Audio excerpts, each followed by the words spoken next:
கிறிஸ்துவில் பிரியமானவர்களே, ஆண்டவராகிய இயேசு கிறிஸ்துவின் நாமத்திலே உங்கள் யாவரையும் வாழ்த்தி ஆசீர்வதிக்கிறேன். இந்த நாளுக்கென்று தேவன் நமக்கு அருளியிருக்கும் ஜீவ வார்த்தை மீகா தீர்க்கதரிசியின் புஸ்தகம் 7ஆம் அதிகாரம் 15வது வசனம். நீ எகிப்து தேசத்தில் இருந்து புறப்பட்ட நாளில் நடந்தது போலவே உன்னை அதிசயங்களை காண பண்ணுவேன்.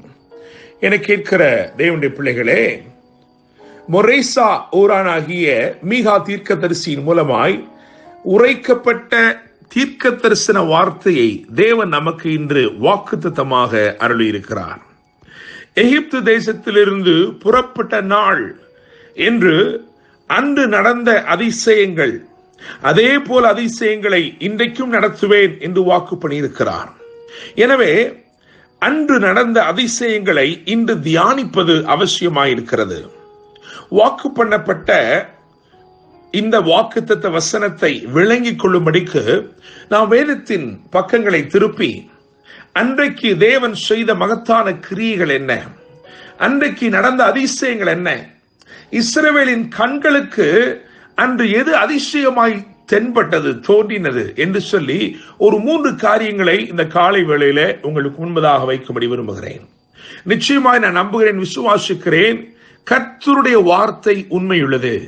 நீ எகிப்து தேசத்திலிருந்து புறப்பட்ட நாளில் நடந்தது போலவே உன்னை அதிசயங்களை காண பண்ணுவேன் என்று வாக்கு பண்ணியிருக்கிற தேவன் இந்த நாளிலே, இன்று உங்கள் வாழ்க்கையிலே நிச்சயமாய் அதிசயங்களை காண பண்ணுவார்.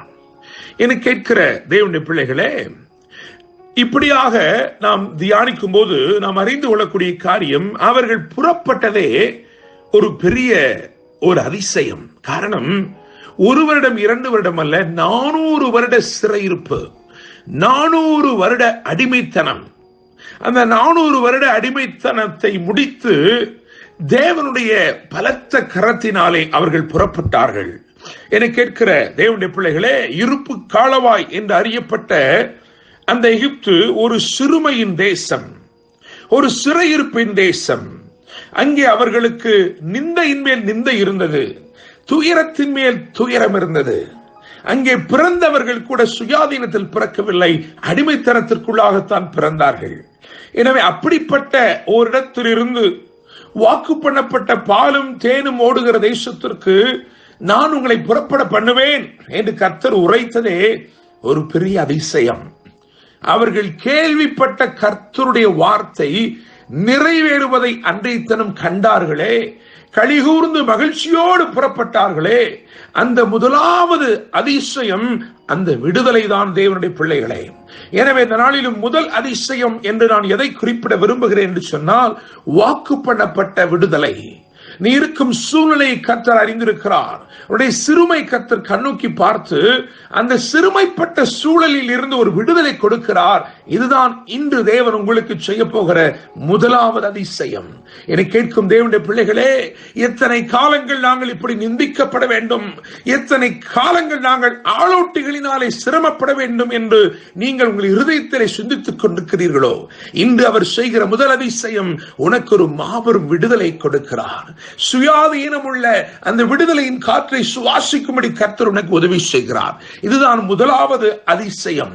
இரண்டாவது அதிசயமாக யாத்திராகமத்தின் புத்தகம் 12ஆம் அதிகாரம் 12 மற்றும் 13 ஆகிய வசனங்களை வாசித்து பார்க்கும் பொழுது ஒரு வித்தியாசப்படுத்தும் பாதுகாப்பை பார்க்கிறோம். என கேட்கும் தேவனுடைய பிள்ளைகளே, யோசேப்பு தன்னுடைய தகப்பன் வீட்டாரை கொண்டு போய் குடியமர்த்தின இடம் கோசேன் என்று அறியப்பட்டது. அந்த கோசேனை தேவன் விசேஷப்படுத்தி இருந்தார். மற்ற எகிப்திலே இருள் இருந்த போது கோசேனில் வெளிச்சம் இருந்தது. மற்ற எல்லா இடங்களிலும் வண்டுகள் இருந்த போது அவைகள் வராதபடிக்கு இந்த கோசேனை தேவன் விசேஷப்படுத்தினார். அவர்கள் புறப்படும் போதும் இந்த வித்தியாசமான ஒரு பாதுகாப்பை கண்டு கொண்டார்கள். என கேட்கும் தேவனுடைய பிள்ளைகளே, அவர்கள் புறப்படும் நேரத்திலே ஒவ்வொரு எகிப்தியனுடைய வீட்டிலும் இருந்து கூக்குரல், துயர சத்தம் துணித்து எழும்பினது. காரணம், ஒவ்வொரு வீடும் மரணத்தை சந்தித்தது. ஆனால் இவர்கள் புறப்படும் போதோ மகிழ்ச்சியோட புறப்பட்டார்கள். தீமை அணுகாதபடிக்கு ஒரு பாதுகாப்பை தேவன் இஸ்ரவேலுக்கு அன்றைக்கு கட்டளையிட்டு, தன் ஜனத்திற்கு கட்டளையிட்டு ஒரு வித்தியாசப்படுத்தும் அதிசயத்தை தேவன் செய்தார். நான் நம்புகிறேன், விசுவாசிக்கிறேன், இந்த நாளிலும் ஒரு வித்தியாசப்படுத்தும் ஒரு பாதுகாப்பை தேவன் உங்களுக்கு கட்டளையிடுகிறார். அது நீங்கள் கண்டுகொள்ளும் இரண்டாவது அதிசயமாக இந்த நாளிலே இருக்கிறது. மூன்றாவது அதிசயமாக யாத்திராகமம் 12ஆம் அதிகாரம் 35 மற்றும் 36 ஆகிய வசனங்களையும், அதற்கு முன்னதாகவே யாத்திராகமம் 3ஆம் அதிகாரம் 21, 22 ஆகிய வசனங்களை வாசிக்கும் பொழுது அங்கே ஒரு விசேஷித்த தயவின் ஆசீர்வாதத்தை நாம் வாசிக்கிறோம். தேவனுடைய பிள்ளைகளே, புறப்படும் நேரம் வந்தபோது வாக்குத்தத்தத்தை நிறைவு செய்யும் பொருட்டு அவர்கள் போய் வெள்ளியுடைமைகளையும் பொன்னுடைமைகளையும் வஸ்திரங்களையும் கேட்டார்கள். ஆண்டவர் சொல்லி இருந்தபடியே நீங்கள் புறப்படும் போது வெறுமையாய் புறப்படுவதில்லை என்று சொல்லியிருந்தார்.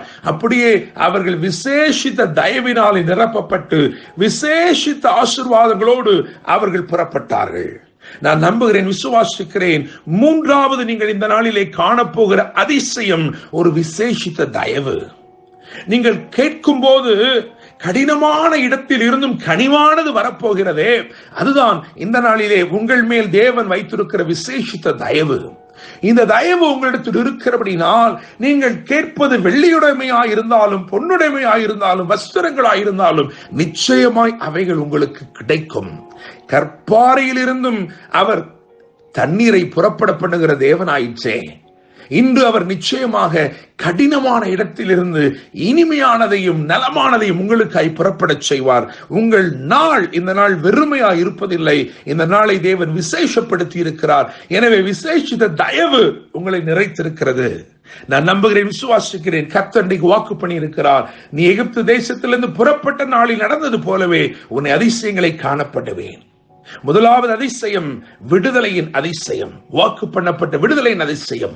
இரண்டாவது அதிசயம் வித்தியாசப்படுத்தும் பாதுகாப்பின் அதிசயம்.